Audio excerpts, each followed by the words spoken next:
Hi everyone! In this video, I'm going to show you a bathroom that really needed a renovation. We will see what it looked like, how it was transformed, and what materials and furnishings were chosen by the owners.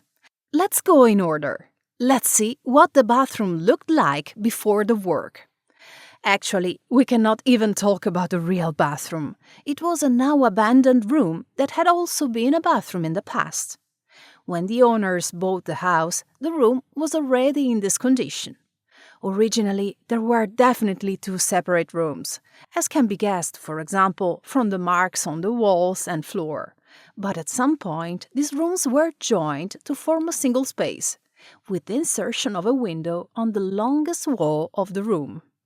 Judging from the finishes and style of the elements, the last bathroom renovation was in the early 1990s at the most. The new renovation plan called for a large bathroom, complete with all elements, that would occupy the entire surface area of the room. So, let's see what this bathroom looks like after the renovation. Let's start with a general view of the environment. As you can see, the place has been transformed. Compared to before, it's unrecognizable. As soon as we enter, on the right, we find the new washstand cabinet. It is a suspended model with a modern, linear and very clean style. I must admit that this is the type of cabinet I prefer, as there are no protruding handles or unnecessary frills that often cloud the image of sink cabinets. To open and close the large drawers, there are openings called a gola in Italy, which take up the entire edge of the drawers and have the same finish as the cabinet, namely steel blue. As you can see, the closing of the drawers is slowed down, as so to avoid violent shocks. The top of the cabinet, which integrates the wash basin, is made of solid surface, a material that is often called resina in Italy, because it is actually resin. Solid surfaces are now widely used in Italian bathroom furniture, not only for sinks, but also for bathtubs and especially shower trays. They are so popular and appreciated that most of the shower trays sold are made only of resin instead of ceramic. Another popular thing in modern bathrooms is this type of wash basin cabinet we have just seen, the wall-mounted cabinet. The vast majority of Italian manufacturers offer mainly suspended furniture, the most popular in modern bathrooms. Opposite the sink, to the right of the entrance, we find the toilet and bidet. They are two models with slightly square shapes, obviously made of ceramic, with a matte finish and floor standing against the wall installation.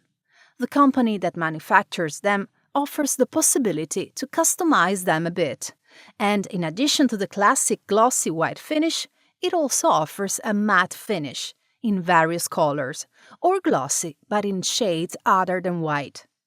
Colored bathroom fixtures do not have a big market in Italy, but if used well and matched with other elements, they allow you to give a touch of personality and character to the environment. Most companies in the industry offer models in other colors, matte or glossy, in addition to the traditional white. Above the bidet, we find a niche, which was made by creating a plasterboard counter wall about 10 cm thick. This wall, which can also be seen on the plan, has primarily a technical function, since it hides the toilet drain, which runs on this wall and then connects to the drain pipe. In addition to the technical function, it was thought to add an aesthetic one, so above the bidet, there is this lighted niche to be used as a resting place for bottles and toilet paper. Next to the toilet, there is a small wall, also made of plasterboard, and again with a double function.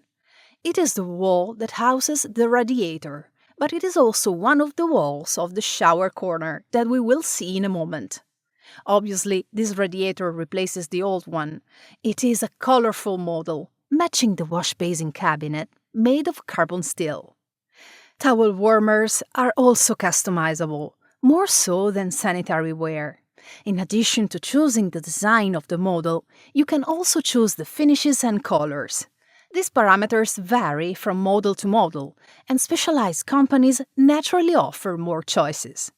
For example, the product you're looking at is available in about 80 colors.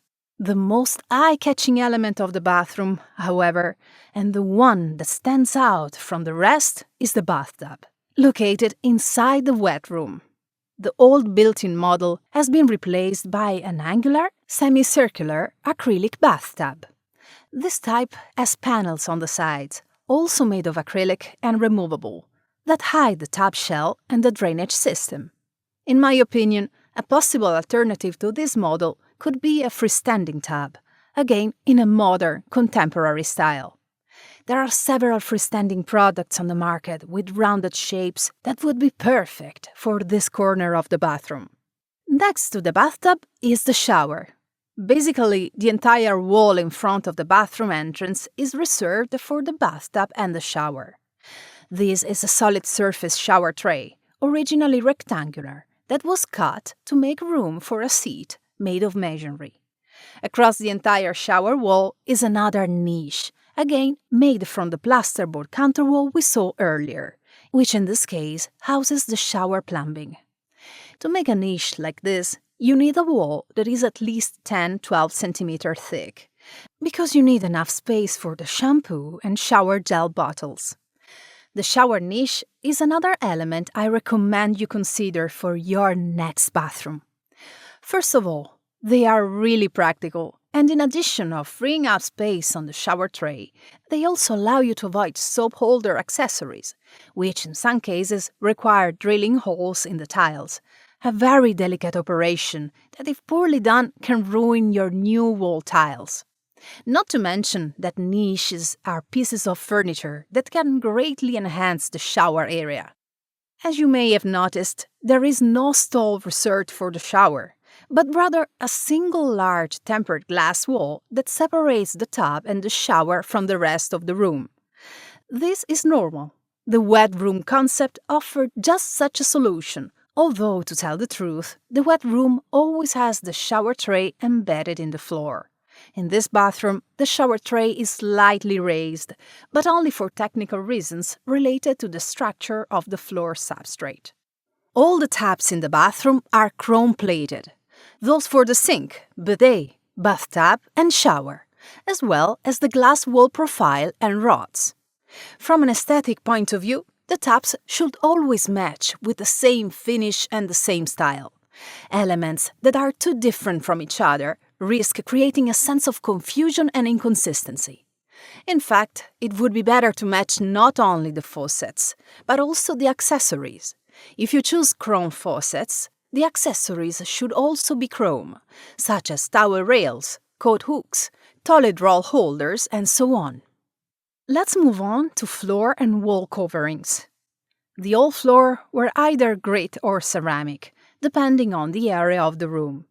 The new ones, however, are porcelain stoneware, size 60 × 120 cm.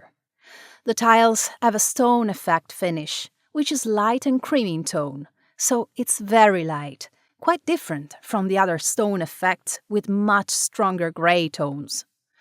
The same tile, of the same size, covers 3 out of 4 walls, reaching the ceiling of the room.